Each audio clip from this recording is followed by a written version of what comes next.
The Girl with the Needle is out in theaters, new film from Magnus von Horn, whose previous movie, Sweat, I really liked.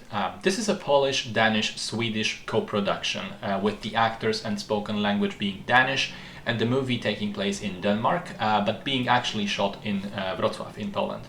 The movie is shot in black and white and takes place right at the end of the First World War. Karolina is a young woman working at a sewing factory. She's struggling to make ends meet, to make rent, with the absence of her husband who went missing at the war.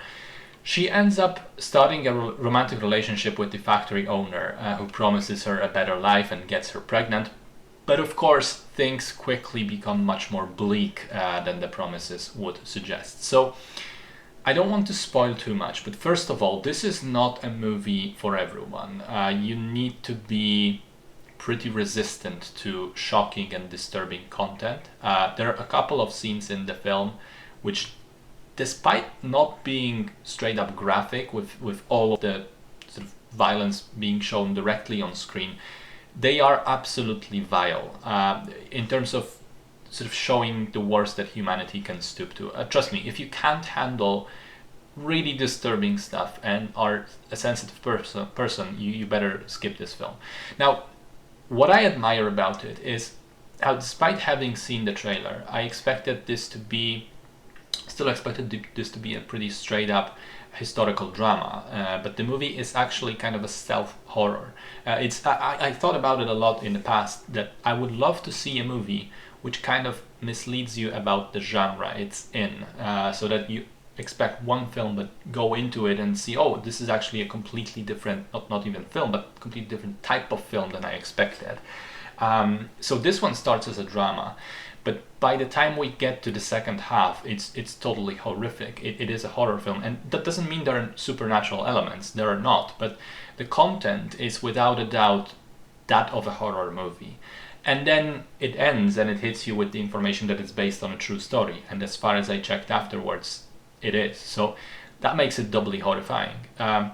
So again, not to spoil anything, but the film is kind of about exploring how low some humans can go in dire times, how heartless and cruel and monstrous they can become for their own selfish profit. It's about trying to survive in those circumstances and sort of finding yourself in that situation, surrounded by those monstrous people, and fighting to retain some humanity of yourself.